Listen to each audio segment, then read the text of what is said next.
Hi, my name is Monica Grow, and my religion is based on vegetarianism, mostly due to my background in dietetics and nutrition.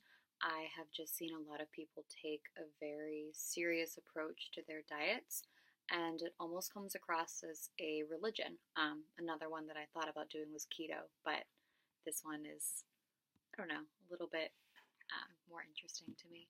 So, the history of the religion can be dated back to prehistoric times when humans pretty much consumed a predominantly plant based diet, and this was mostly due to the fact that plants couldn't run away. So, it was kind of unintentional, but that was pretty much when it started. The diet was also traced back to the ancient Greek philosopher Pythagoras, who came to be known as the father of vegetarianism. And ultimately, the diet was known as the Pythagorean diet before it was called the vegetarian diet.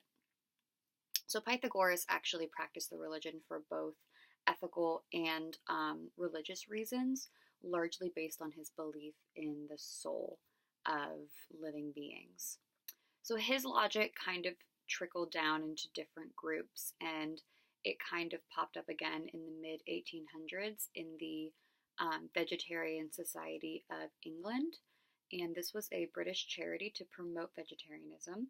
And they kind of went into the Bible Christian Church and also a boarding school called the Concordium.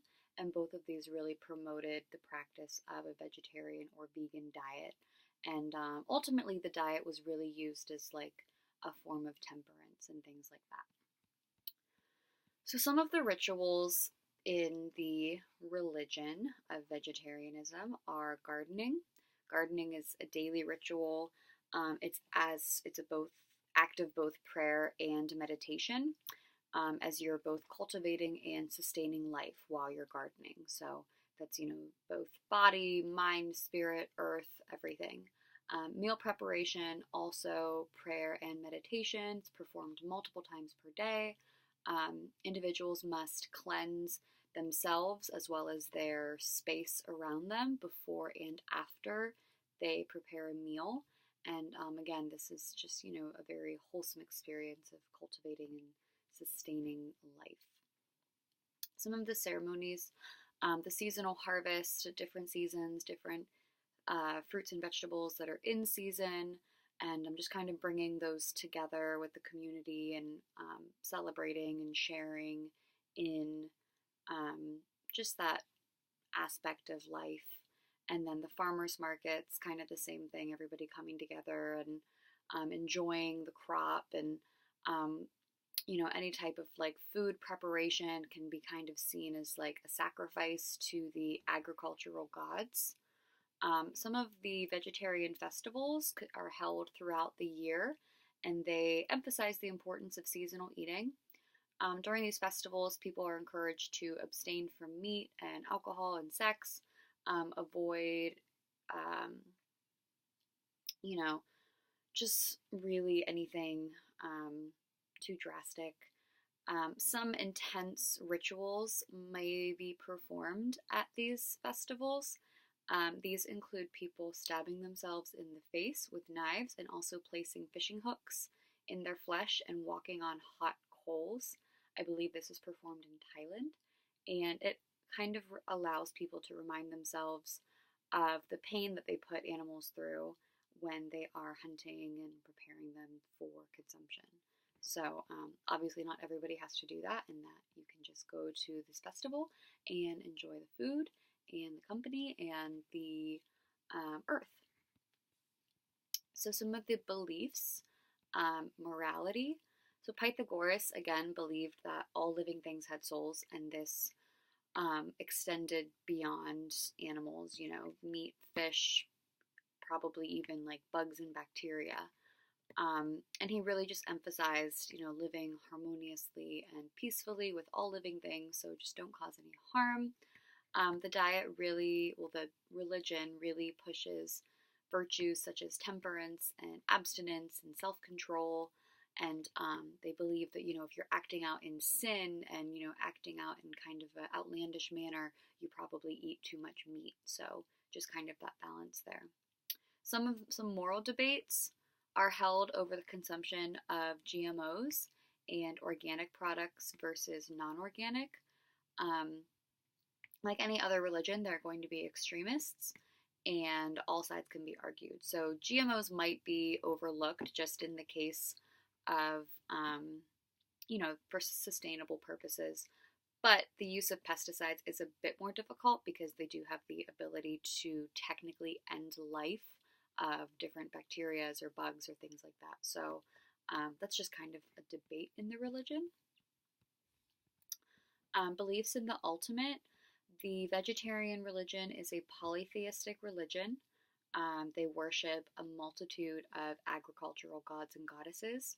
These include Abellio, the god of the apple trees; Acris, the protector of turnips, god of beans and cabbage; Demeter, goddess of grains; Dewi Sri, goddess of rice; Enkimdu, god of farming; Pacha, which protects farmers against locust infestation, which is kind of cool because then you don't need a pesticide. Pico is the god of crops. Philomelos is the god of plowing. Uko is the god of harvest. Veles is the god of earth and water. And Zaip Totek is the god of liberating the seasons. So these gods extend among all different cultures and countries, and ultimately in the religion of vegetarianism, they are all very important for a number of different reasons. So they are all prayed to and worshipped to and sacrificed through the use of meal preparation. Belief in death. Obviously, as stated before, the pesticides and non-organic produce is kind of seen as an act of death, and consuming anything with meat is murder. So that's a huge belief in death. Composting is revered as an act of rebirth, so no food scraps are wasted. They are instead used to cultivate new life for healthy bacteria and soil and crops. If a plant dies before it's harvested, it is removed from the fields and saved for a ceremonial bonfire at the end of the season so that it may rejoin the atmosphere and help to cultivate new life. And finally, the social divisions in the religion are based on the different types of vegetarians that exist.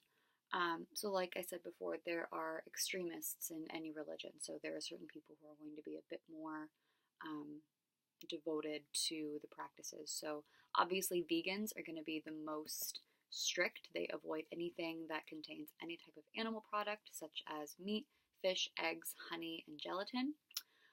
Then there are the different types of vegetarians. So the lacto-vegetarians, they avoid meat, fish, and eggs, but they will consume dairy.